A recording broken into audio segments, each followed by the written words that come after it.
Hello,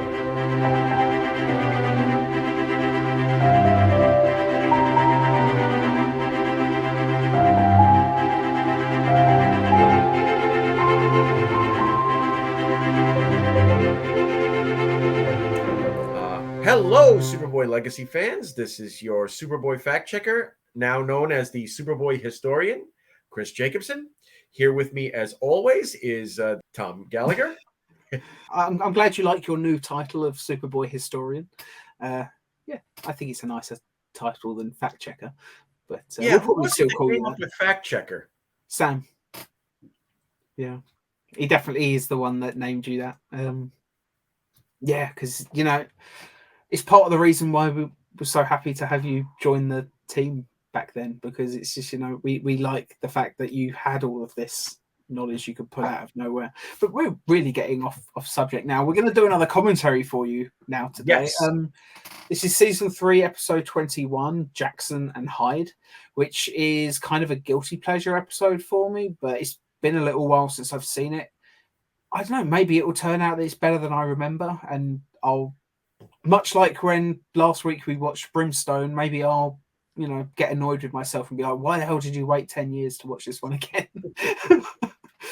But yeah, if you haven't watched one of our videos before with our commentaries, it's not going to be like a typical reaction video. You're not going to see any actual clips from the episode.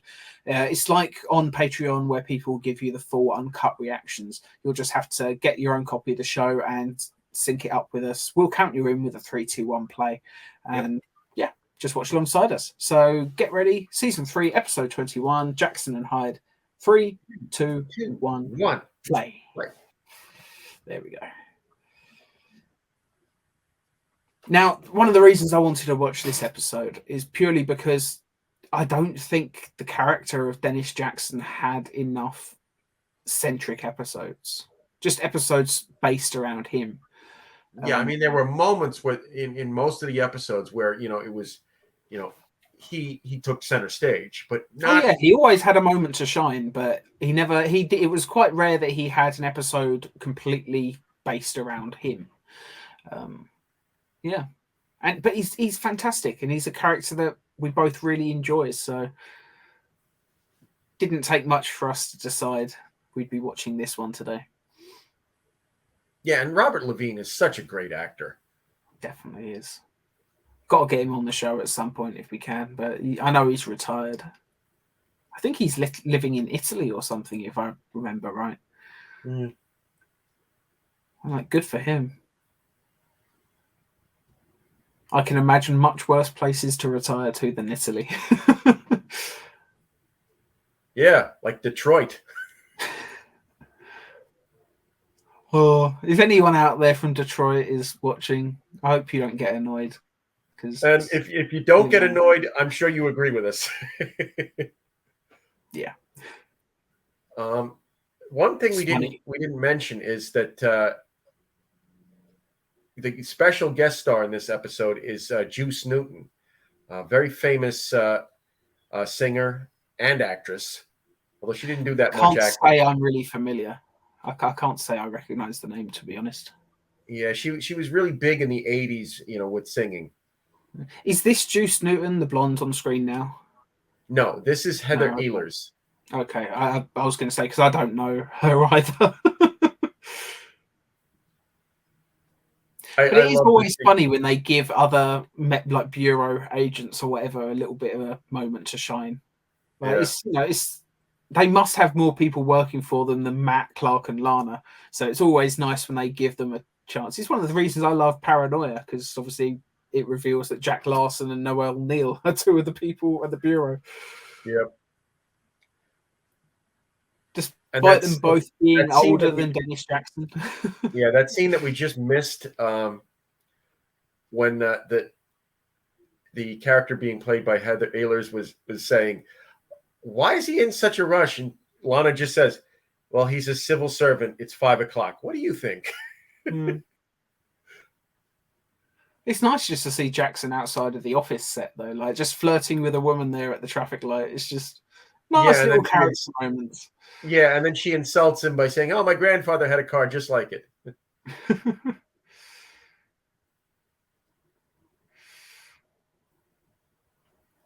Dennis Jackson, you're old enough to know better.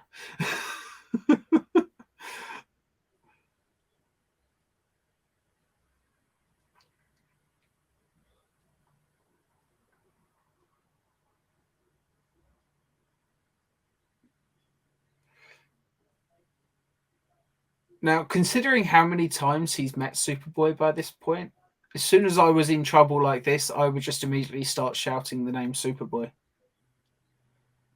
He's bound to hear me eventually. Yeah. I still like to know why he just decides to drink that potion. I mean, did she say that it gives you increased strength or something? Maybe he just figures it'll be easier to climb out, which it is, clearly. Yeah.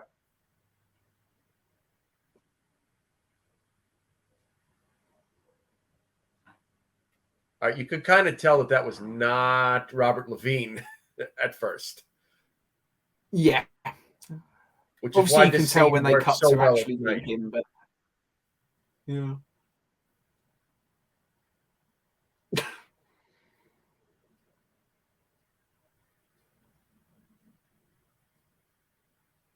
I do love the Jekyll and Hyde story though, so it's just great seeing, you know, Dennis Jackson as Hyde.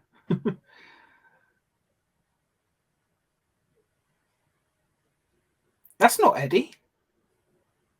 No, He just said, "Keep the change, Eddie." That's not Eddie, the blind newspaper salesman. I guess in the script it was supposed to be, but maybe the actor was too busy or something. So they've got a random Indian man playing it instead. Although Eddie also was known as Ernie in one episode, so he was never particularly consistent as a character. His name changed, his face changed, the actor changed multiple times. His race changed. That is the biggest change I've seen happen to Eddie/Ernie, I must say. He's gone from a blind black man to a non-blind Indian man. How does that work? I have no idea. This is why I love doing these commentaries, because I always notice something I didn't the first time round.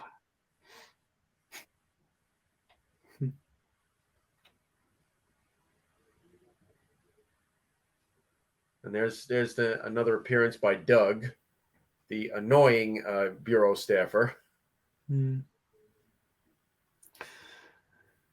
I always remember him from A Day in the Double Life when Clark is organising the records room and he's just like... Doug comes in, he's like, "Jackson felt bad, thought we could do it quicker if I came." He's like, "Great, we'll get done a lot faster now." Yeah, 4 hours later. Yeah, thanks to Doug. With Gerard's voiceover in that, you can hear the sarcasm in it. It's great. It's one of the best episodes of the show. I love that episode for so many reasons. Main reason just being we get to see Clark's apartment. Like, you always wonder where the hell these characters are living. Like, Lois and Clark was interesting because they established early on where he lived, but it's funny that Superboy, we never really saw his home life very often outside of the first 2 seasons, but that doesn't really count. Yeah, I mean, I think in seasons 3 and 4 we only got to see his apartment like 3, maybe 4 times. Yeah.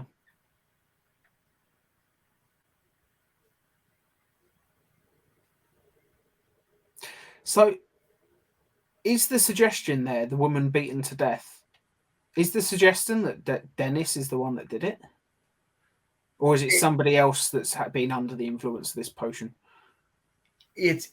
Considering that when Jackson got out of the car, there was the sign that says Simmons Convention Center and an arrow pointing towards it. So Jackson beat a woman to death in this episode. It's a possibility, but I think later on it's revealed that it is the woman who brought him the potion. Thank God. Because that's irreparable damage to a character, even though he was under the influence of something. I don't like the idea of Jackson having beaten a woman to death, even if he was influenced by magic or something. Yeah. No, he's an old grump, but he's not like that. There's a different level of grumpiness.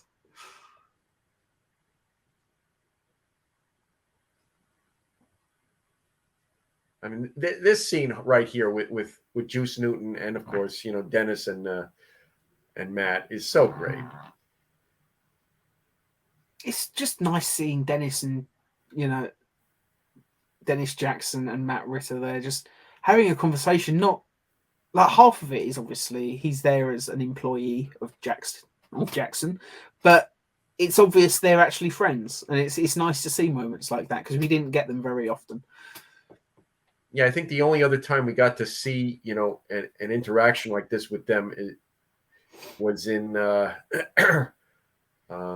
Sons of Icarus, when Dennis, he's saying, I need you to go to the home office, talk to them, and you can see there's a like a father-son friendship between the two of them, and he's like, I don't want to do this. I'll ask somebody next time. Just do it for me this once. I realized it wasn't very long ago that we did the commentary for it, but Standoff, was Dennis there as well? Like, were they all there? Okay. Yep. I'm trying to remember if there was any nice sort of character moments like that in that episode. There must have been at the beginning before the hostage situation started. Yeah, and of course, Dennis. And again, that's definitely not Eddie. It's an Indian man. His race has completely changed. Well, plus, he just turned around and pulled something off the shelf like he could see it. So he's definitely not Eddie. But Eddie you could also definitely you could also say it that maybe Dennis is just oblivious to the fact that maybe they're all Eddie to Dennis. Yeah. Maybe there's like 3 or 4 employees, but he just calls all of them Eddie. Maybe that's why there's discrepancy between the names, where some episodes it's Eddie, some episodes it's Ernie.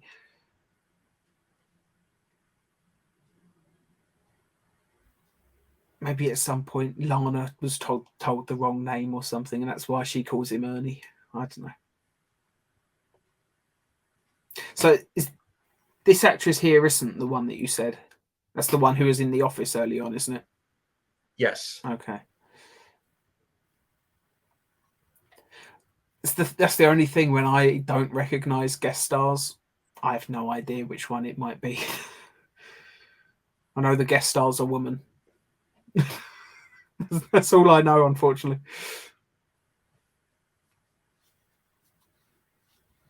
Very attractive woman, though. Yeah. I was just going to say, I quite like her top. I'm sure Stacey wore something similar in another episode. Maybe a different colour, but the way it's got all those weird sort of layers and that on the, like up the top, it's like frilly, whatever. I'm sure Stacey had a top like that in an episode. I think it was purple. Might be wrong. I don't remember the important things, but I remember stupid little details.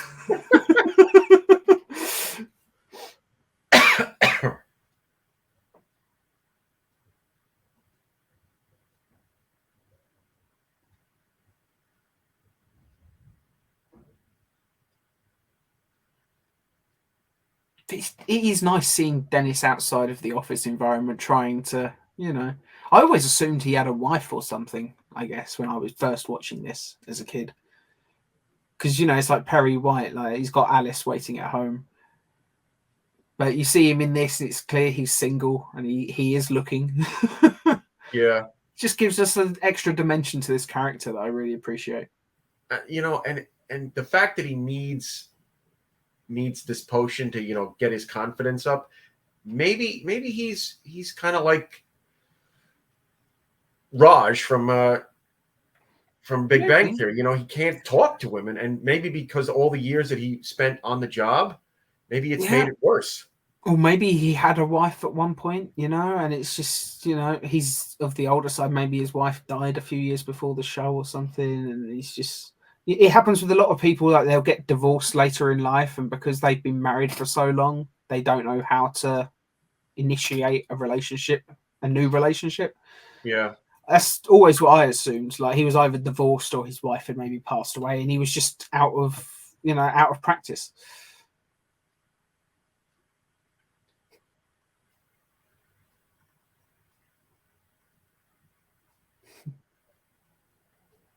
I tell you what, the set designers, prop designers, whoever it is that's in charge of making those gates and stuff. They do a good job in this show because let's face it, Superboy bends an awful lot of metal over the course of this series, but it always looks really good. Like it looks like it's a real gate, but a man of that age can't just lift something that would have been like raw iron off its hinges, and I doubt he'd be able to lift it even.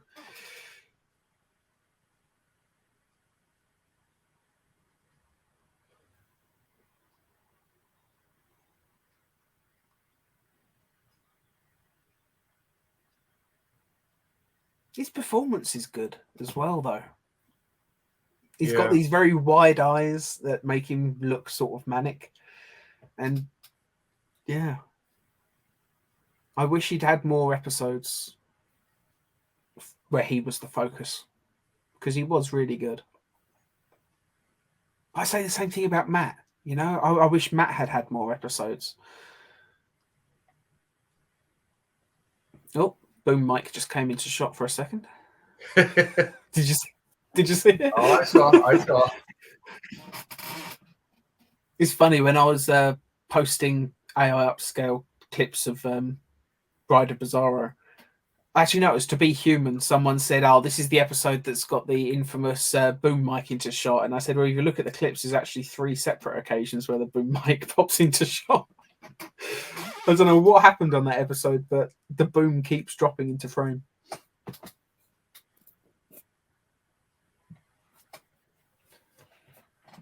And, you know, everything leading up to this moment makes you think that Jackson is the one that's doing the beatings. Yeah. In which case, why is he still drinking the potion? Oh, good, he smashed it. At least I hope the bottle's smashed.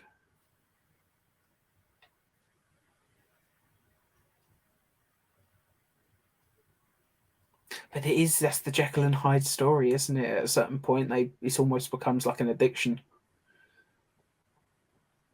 Yeah. I forget who it was. I think it was one of my university professors, but he was talking about Jekyll and Hyde and how it was, in his opinion, it was all about alcohol and alcoholism. Like you get drunk and you become a different person, someone violent and angry and all that stuff. Yeah, and of course, you know, depending upon the level of alcohol that's in your system, you know, you could be very likable. Yeah. You go so far, you start blacking out, you start doing stupid stuff, you know. Yeah, Jekyll and Hyde. I mean, I always thought it made sense. Jekyll and Hyde is absolutely a parallel for alcoholism.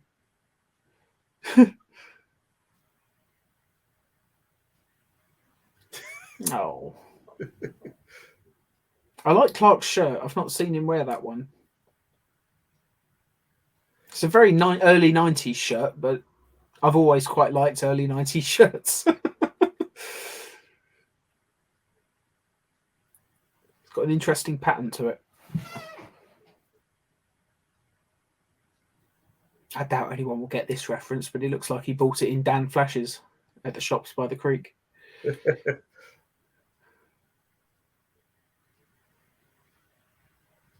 of course, you got the woman from the beginning, you know, calling him and threatening to expose him as the killer. When, as you say, she is the killer. Yeah, like she's she's trying to frame him basically. But then if she's taking the potion as well, maybe she doesn't remember because he doesn't seem to remember what happens. And now he's got the look on his face, you know, take the bottle.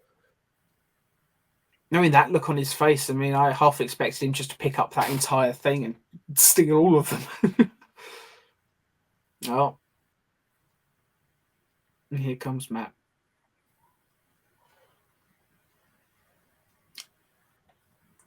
If I could complain about anything about this episode, I kind of wish they'd done more makeup-wise on his face.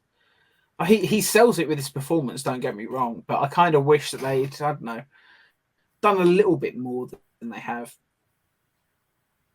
Maybe they could like make his eyebrows bushier or something just to make it look like he's transforming into Mr. Hyde somehow. Yeah. That's the only complaint I've really got about that.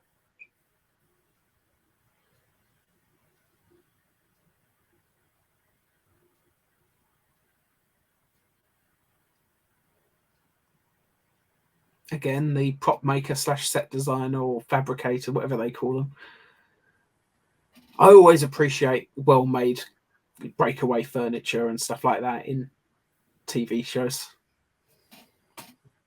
And now we get the revelation that she's the killer. See, now they've made her eyebrows look a lot bushier. I guess they just combed them out slightly or something. But I wish they'd done something a bit more like that with Dennis.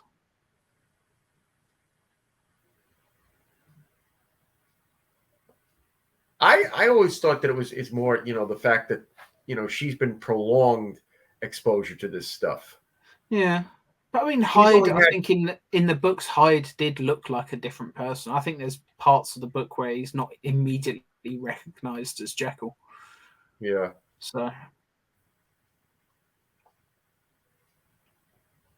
wouldn't even have to be particularly complicated makeup. They could just like make him look a little bit more pale, maybe dark out around the eyes a little bit more to emphasize, because he's got the wide-eyed sort of manic look to him. Maybe if they had some dark makeup around the eyes, it would highlight that even more and help the performance slightly.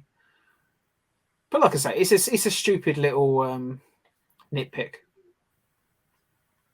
I must say she's selling this character really well.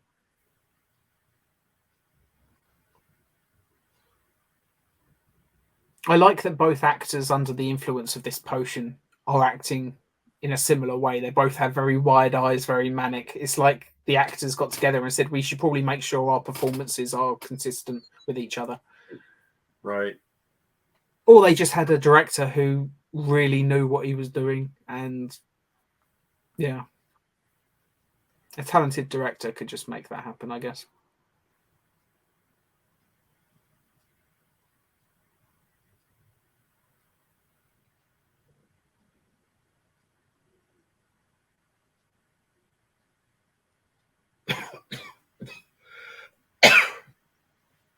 And now he's back to normal. There we go.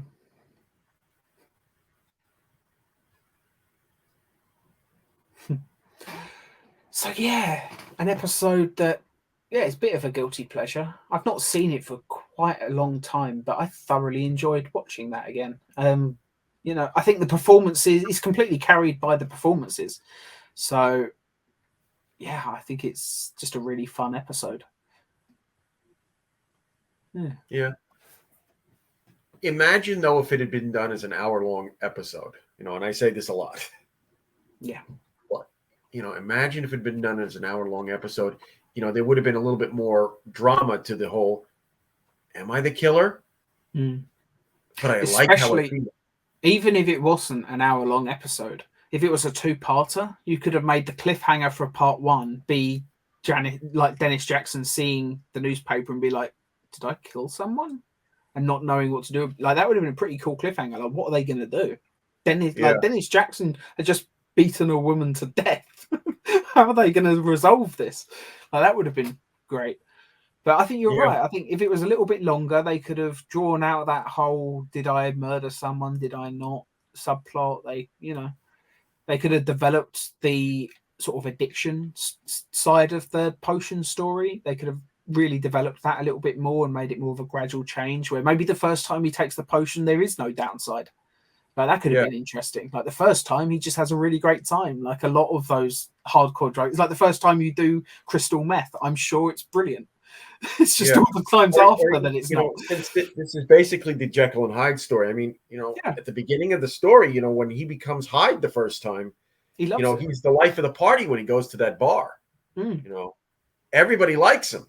Yeah. So I kind of wish, like you said, if it was a 42-minute or to an hour or whatever it was, if it was just a little bit longer, maybe we could have touched on that, and that would have just helped develop the story a little bit more. But I don't think it's a bad episode or anything. It's just not one of the best. It's much like Brimstone last week. I would give this between a 7 to 7.5. Yeah, which is perfectly respectable. It's not a bad score in any way, really. 7.5 out of 10 is not that bad, considering very, very few things ever are a 10 out of 10.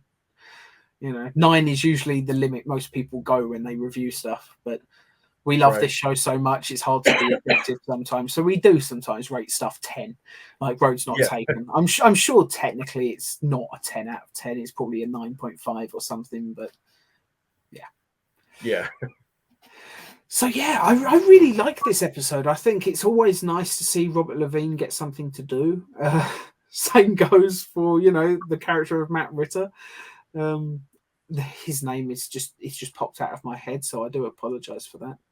Who played Matt? What's his name? That's Peter J. Fernandez. That's it. He was fantastic in this, but we always like Matt. He's, you know, we've said that we prefer TJ over Andy. For the most part, I think we both agreed on that. Oh yeah. But I mean, I don't like either of them as much as I like Matt or Dennis Jackson, for that matter. I think season 3 really got that additional character to the cast dynamic perfect, in my opinion. Like, that's when they really knew what the show was, what they wanted to do with it, and I think those two actors were perfectly cast to do that. Yeah, and you know, you can see the whole mentor aspect, you know, of both of them towards Lana and Clark. Absolutely. I mean, like, Matt's not much older than Clark, but he is definitely older. Like, you guess he's probably in his 30s, you know, mid-30s, I would guess. Let's say about 30, 31, 32, around there. You know, he's not old, but he's not as young as Clark. He's not like a year out of college, which is sort of the perfect thing, like you say, as a mentor. He's got the mentorship of the older Dennis Jackson, but he's also got the mentorship of someone who's maybe a little bit closer to his age, so maybe can relate to him a little bit better. So it's kind of all of them together, like Lana, Clark, Dennis, and Matt. Perfect sort of 4-person core cast of that show. And you know, I love TJ. I even like Andy, even though I do say he's my least favorite of the side characters on the show. Yeah. But yeah, anyway, I think that's about it really for this episode. I'm not going to wait as long to watch this one again. If we ever do get Robert Levine on the show, maybe this would be a good one to watch with him as a commentary. But who knows?